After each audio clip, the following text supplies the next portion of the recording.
हम बात करें ब्लड के बारे में, ब्लड के क्या क्या कंपोनेंट्स हैं। ठीक है, पहले पढ़ेंगे ब्लड, देन इसको लेके पढ़ेंगे ब्लड ग्रुप। तो भाई सबसे पहले आप ये समझो, ब्लड के अंदर मैंने आपसे कहा था दो चीज़ें पाई जाती है। एक चीज़ का नाम था प्लाज्मा और एक चीज़ का नाम था ब्लड सेल या ब्लड कार्पसेल्स।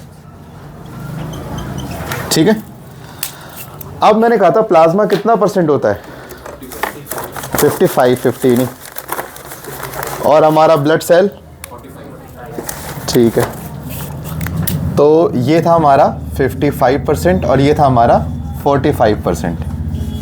अब एक बार देखते हैं प्लाज्मा है क्या चीज़। मैंने कहा था प्लाज्मा एक पेल येलो कलर का एक लिक्विड होता है। पहली बात ध्यान रखना, इसमें कोई ब्लड का एक सिंगल सेल भी मत लिख देना, ब्लड का कोई सेल इसमें नहीं आता, यानी नो ब्लड सेल्स। और प्लाज्मा में आपको दो चीज़ें मिलेंगी,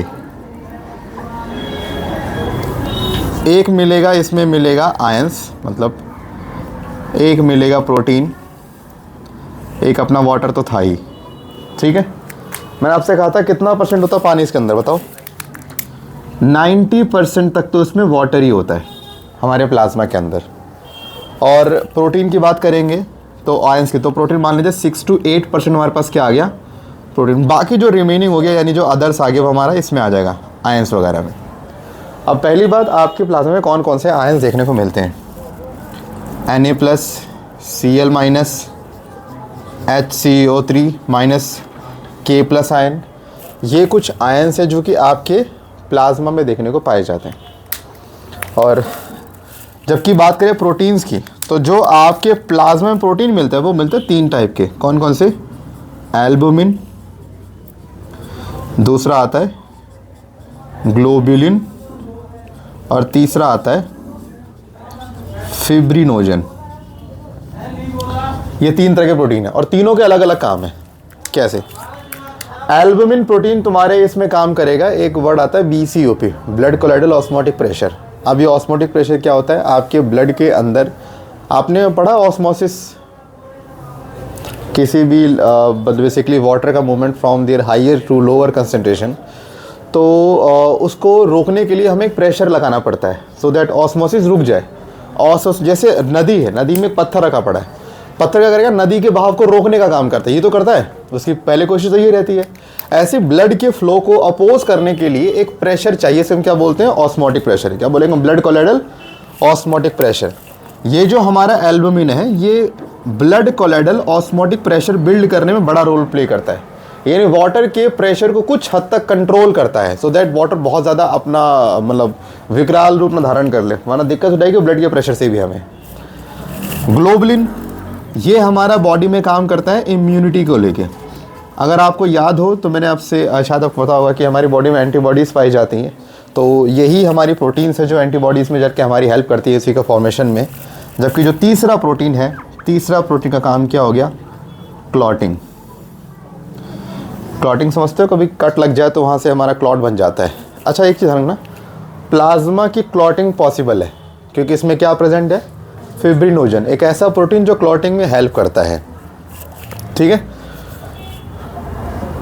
जबकि अगर मान लीजिए मैं प्लाज्मा में से क्लॉटिंग प्रोटीन को रिमूव कर दूं, तब जो लिक्विड बचा उससे सीरम बोलते हैं। क्या बोलेंगे, सीरम। अब अगर आपने प्लाज्मा से क्लॉटिंग प्रोटीन बाहर निकाल दिया और क्या बचा, सीरम। बताओ सीरम क्लॉट करेगा कि नहीं करेगा, सीरम क्लॉट नहीं कर सकता क्योंकि सीरम को जो क्लॉट करने वाला प्रोटीन चाहिए वो है ही नहीं ना इसके पास। तो सीरम बेसिकली प्लाज्मा ही होता है, बस प्लाज्मा से क्या निकाल दो आप, क्लॉटिंग प्रोटीन निकाल दो, तो सीरम आपका तैयार हो जाता है। अच्छा, तो ये हम देख चुके थे, इसमें ज़्यादा बात नहीं करेंगे। अभी इधर आते हैं, ब्लड सेल्स। इसमें ज़्यादा चीज़ें आप पहले भी पढ़ चुके हो। ब्लड सेल्स को हम 3 कैटेगरी में डिवाइड कर सकते हैं।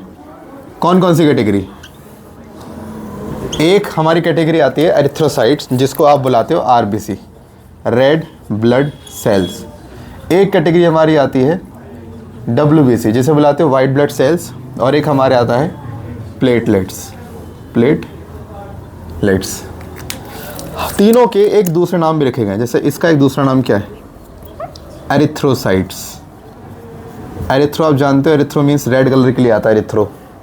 जबकि इसके लिए क्या आता है, ल्यूको। ल्यूको मीन्स कलरलेस आता है, ल्यूकोसाइट। इसके लिए आता है थ्रोम्बोसाइट। आप जानते हो थ्रोम्बो वर्ड क्यों आता है? थ्रोम्बो वर्ड क्लॉट के लिए आता है। अक्सर कई बार सुनने में आता है कि थ्रोम्बस का फॉर्मेशन हो गया पर्सन के हार्ट के अंदर। थ्रोम्बस मतलब क्लॉट को कहते हैं बायोलॉजी में। तो क्योंकि ये क्लॉट बनाता है तभी नाम क्या रखा गया, थ्रोम्बोसाइट्स। ठीक है, इसमें कोई कलर नहीं है, हम वाइट बोल रहे हैं बट स्टिल कोई कलर नहीं, दैट्स व्हाई क्या बोलते हैं इसको हम कलरलेस या ल्यूकोसाइट्स कह रहे हैं। इसको हम कह रहे हैं एथ्रोसाइट्स। देखो आरबीसी की बात करी जाए तो पहली बात 120 दिन से ऊपर ये जी नहीं सकते, यानी इनका लाइफ स्पेन कितना है, मैक्सिमम 120 डेज। 120 मतलब 120 में बता रहा हूँ मैक्सिमम, ये इतना भी नहीं जीते, ये 2 महीने 3 महीने, वो तो बहुत रेयर होता है कि किसी की बॉडी कंडीशन बहुत बेस्ट चल रही है तो वो 120 सर्वाइव कर रहा है। जैसे इंसान की बात करें, हमारी जीने की उम्र 100 साल है, क्या हम जी रहे 100 साल? नहीं जी रहे, बहुत ही कम है जो लोग 100 साल जी पा रहे हैं। आरबीसी की बात करी जाए तो आरबीसी का जो शेप है वो बाइकनकेव रखा गया है। बाइकनकेव मतलब इस तरह से, दोनों साइड से इस तरह से। एल्पेनली में देखिए बस वैसी होती है। तो ये जो हमारी आरबीसी है बाइकनकेव का फ़ायदा बता रहा हूँ क्या है। तो बाइकनकेव का, इससे सरफेस एरिया बढ़ जाता है, और सरफेस एरिया बढ़ने का फ़ायदा बताओ क्या होगा, ज़्यादा ऑक्सीजन कैरी कर सकता है। आरबीसी को बनाए तो इसीलिए है कि ताकि ऑक्सीजन ज़्यादा कैरी करे। अब ज़्यादा ऑक्सीजन कैरी करने के लिए उसने अपना शेप कैसा कर लिया, बाइकनकेव। ज़्यादा सरफेस एरिया होने से वो ज़्यादा ऑक्सीजन कैरी कर सकता है, ये उसका बेनिफिट मिला उसको। साथ ही आरबीसी के पास न्यूक्लियस एब्सेंट होता है। अब ये क्या लॉजिक है, न्यूक्लियस कैसे एब्सेंट होता है, क्यों होता है? अगेन, सेल का सबसे बड़ा ऑर्गेनल न्यूक्लियस को बोला जाता है। न्यूक्लियस सेल का सबसे मेन स्पेस घेर लेता है। आरबीसी को पता है कि मुझे करना है ट्रांसपोर्ट ऑफ ऑक्सीजन, और ट्रांसपोर्ट ऑफ ऑक्सीजन होती है हीमोग्लोबिन से। तो आरबीसी अपने अंदर ज़्यादा हीमोग्लोबिन को लाने के लिए ज़्यादा स्पेस बनाता है। उसी ज़्यादा स्पेस के लिए क्या करता है, वो न्यूक्लियस को ही गायब कर देता है। जब न्यूक्लियस गायब हो जाएगा तो सेल का स्पेस पूरा खाली, और अब ज़्यादा हीमोग्लोबिन उसमें लाई जा सकती है। तो ज़्यादा हीमोग्लोबिन को एकोमोडेट करने के लिए वो किसका लॉस करता है, just to accommodate large amount of haemoglobin, इसीलिए ज़्यादा हीमोग्लोबिन आ जाए। अब एक डाउट याद है, सर बिना न्यूक्लियस के तो सेल सर्वाइव कर नहीं सकता, तो ये कैसे सर्वाइव कर रहा है? देखो न्यूक्लियस जब आरबीसी में, पहली बात ये मत बोलना कि आरबीसी में न्यूक्लियस होता ही नहीं, होता है भाई। आरबीसी की एक एरिथ्रोब्लास्टोसिस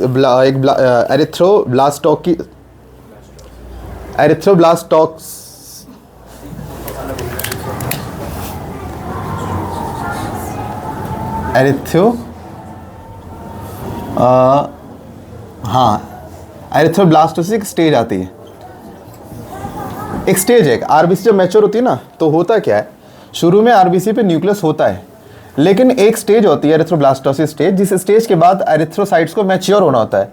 तो मैच्योर होने के बाद ये आरबीसी को काम पे लगाया जाता है।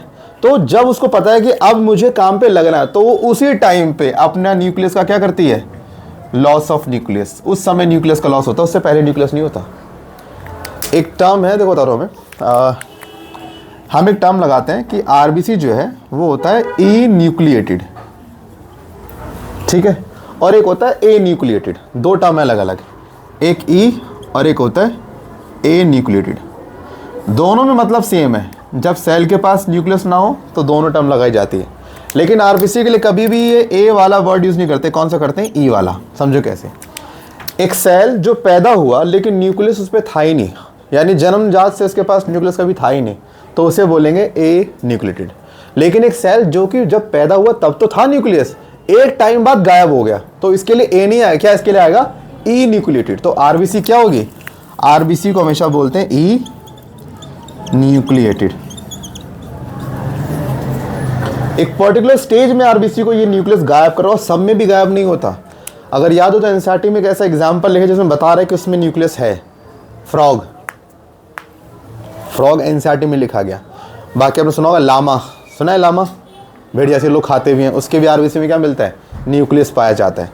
तो ऐसा तो नहीं है दुनिया में सबके लिए, लेकिन हाँ मेजॉरिटी केसेस में आरबीसी में न्यूक्लियस नहीं पाया जाता। अब फिर डाउट आएगा सर बिना आरबीसी से जिंदा कैसे है, तो सुनो क्या, डीएनए खत्म होने से पहले वो सारी चीज़ें पहले ही सेल में बना के भेज देता है या रख देता है जो कि सेल को चाहिए अगले 120 दिन के लिए।